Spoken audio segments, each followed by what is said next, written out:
And we have a round of applause for Rita.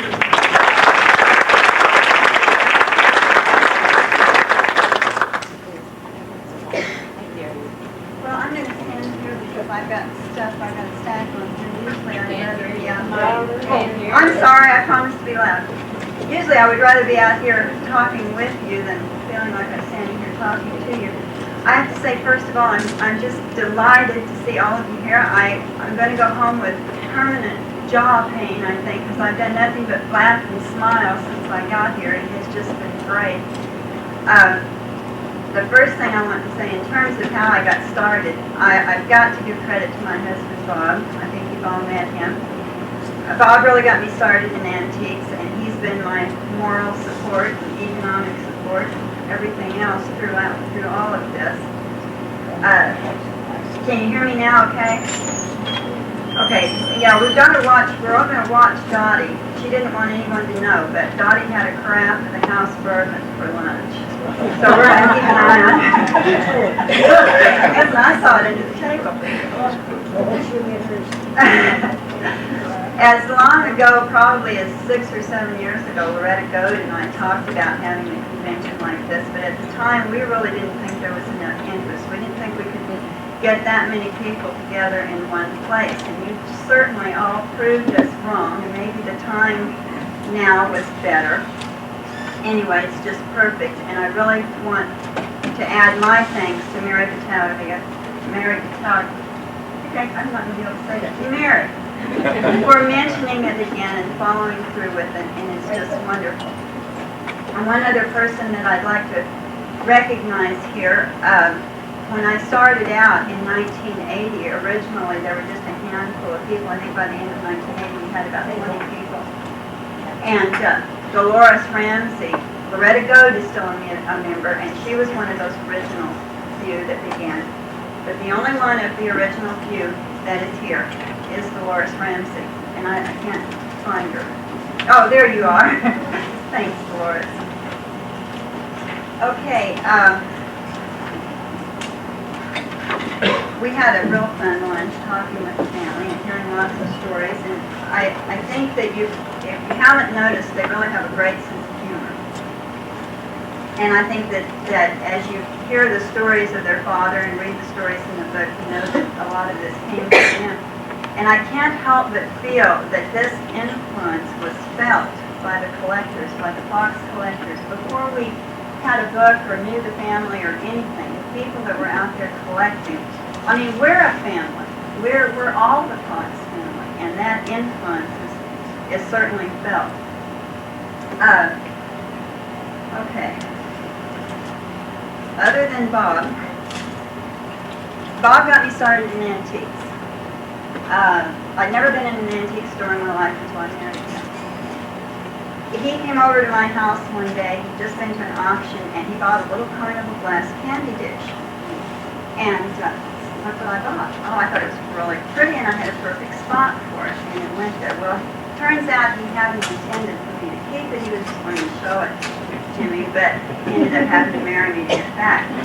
And he really started something that got out of control. We went to auctions. I mean, you get your first bite of auction fever. There's no end to it. And we had boxes under the bed, boxes in the closet, and boxes of stuff everywhere. And finally we started selling, doing a few flea markets. And when you start selling, you start learning. You've got to know what you've got. And when you sell something that's worth $100 for a quarter, you don't forget what you've learned from this lesson. So anyway, I remember an auction where there was a group of prints that sold. And thanks. I couldn't understand why these prints bought so much. There were 3 prints in this group, and they just looked like pictures. I mean, they were pictures to me. And they brought quite a bit of money, and the young man that bought them turned to the woman that was with him, and he picked out this one that looked to me like a naked boy standing over a person lying on the ground. And he said, "That'll buy lunch." Well, of course, it was parish daybreak. And so I asked him, I said, why? Why did you buy that? Why were you willing to pay that much? And this man at this auction that I've never seen or heard of since, explained to me about parish and what they were worth and everything. Well, lo and behold, the next thing you know, I come across, now this is John Jagger's print, and I thank him for loaning it to me because I sold mine all those years ago. Anyway, I came across this print, and I thought, aha, a parish. And I took it to the next flea market or show or whatever, and here comes this same gentleman. And I said, I've got a parish for you. And he said, no, that's not a parish, that's a fox. And that with that statement, I mean, all those years ago, how do you know who's fox? I started asking all these questions, and I just couldn't stand it. I had a double major in college. I was an English and history major. And I don't know whether it was the historian in me or whether it was just meant to be, but I had to know who fox was. So in March of 1980, and here it is, this little bitty ad, our Atkinson Fox Collectors Unite. Don't miss this opportunity to break ground on an exciting new field and to pay homage to an artist whose recognition is long overdue. And asked to send a large Sacy to fox hunt.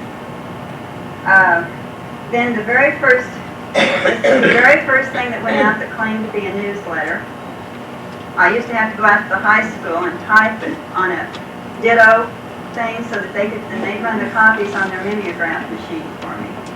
And it was pretty much a mess.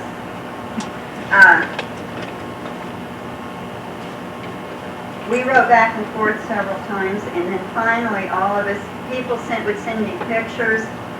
Mostly what people sent me was descriptions. And you all know what a mess that was. And so early, very early, several of the prints were double listed. It was a real mess because I was trying to list prints from descriptions. And finally I put a stop to that. I said, no more. Got to have pictures. Then on December 3rd of 1980, the very first article appeared in the Antique Trader. And it basically said, you know, here's a whole bunch of pictures signed R. Atkinson Fox, and here's the titles and so forth, but we really don't know all that much about it. I don't know how I managed to fill up 5 pages. You know, English majors, you can kind of, big words, fill it all up. One of the things that was kind of funny was that I had decided that I was going to be a writer, and my first goal that I set was to be on the cover of the Antique Trader. And the very first article I sent them, they put on the cover of the Antique Trader, and it really slowed me down for a while. I didn't know what I was supposed to do next. Then finally in February of 1982, Fox Hunt 2 was published, and it was another cover article with Love's Paradise on the front. And it started out, my article, Fox Hunt, the search for R. Atkinson Fox has uncovered fox collections, but so far it has failed to flush the family. What a terrible choice of words.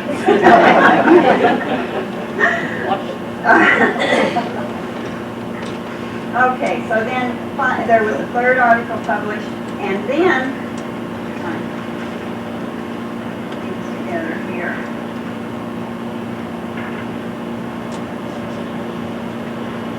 Okay. When I finally did find the family, it came from several directions at once. You have to realize that I was researching all the time. By this time, we already had the list from the Library of Congress, and fox collectors out there were searching also. A fox collector in Chicago, well, the one in Chicago actually went out to the cemetery and talked to the people that run it, but the little obituary on Fox that told where he was buried in Chicago had come to me from researchers all over the states where they'd gone to the library and looked up on the microfilm and everything. But this particular man went out to the cemetery, and he found the name and address of a person who was the contact for the family in terms of RAF's grave. And of course I immediately wrote to that address in California, and the letter came back, moved, left, no forwarding.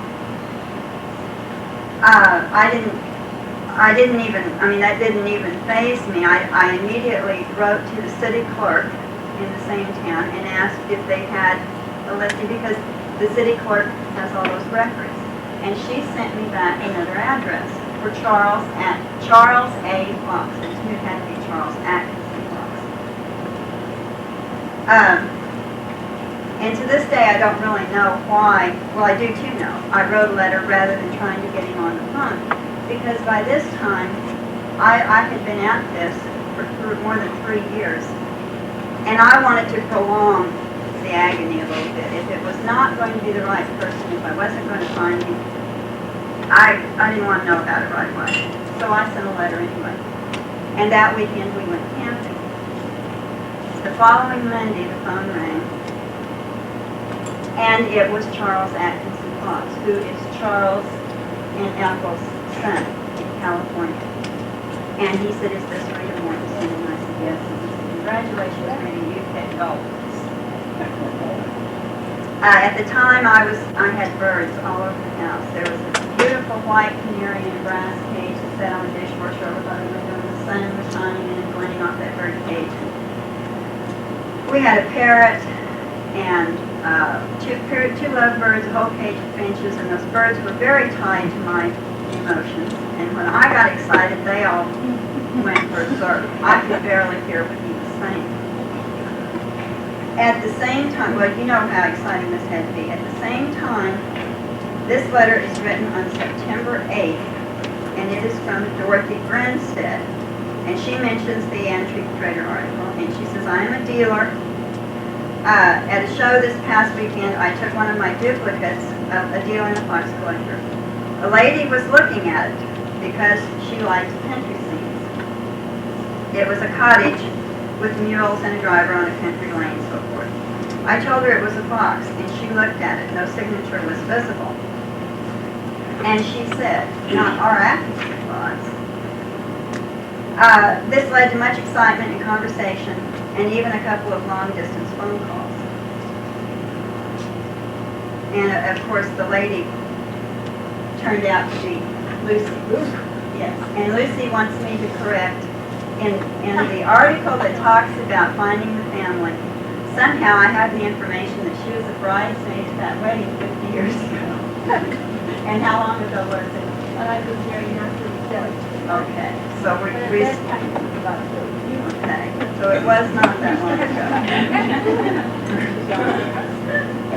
Here's actually the letter from the city of Santa Monica saying, "The only Charles Fox I am able to locate has an address of 1114 Euclid, Santa Monica." That was the real key to it. Now, on the same exact date that I got the letter from the dealer, Dorothy Grinstead, who'd been at the show, September, your news about searching for R. Atkinson Fox certainly was welcome news to various members of his family. And this is from Charles Fox in California, Ethel's husband. And Charles was my liaison for a long time. And you can imagine, I mean, he fit right in with this group, had a wonderful sense of humor. He was a wonderful person. I got a little bit of a clue to how the girls were when Charles started out by telling me he thought we should have an agreement drawn up. And he'd already said, of course, they would be glad to give me permission to publish the book, but he thought we should have an agreement. You know, they didn't know me. They were a little concerned about what I might say about their father, and I can understand that. Well, the next thing you know, I get this thing, drawn up by a lawyer, the party of this part, and Article 4, and this and that, and the other thing. And what in the world is this? I just didn't know what to think. I mean, I can't even read things like that. And so I didn't do anything for a long time. I just kind of let that percolate in the back of my mind. And one day the phone rang, and it was Charles. And he said, "I hadn't heard from you." And he said, "I wondered if you're upset about that agreement." And I said, I kind of wondered about it. It's kind of been on my mind. And he said, "Well, I showed it to my sister, and she said it sounded like we're all a bunch of stuffed shirts."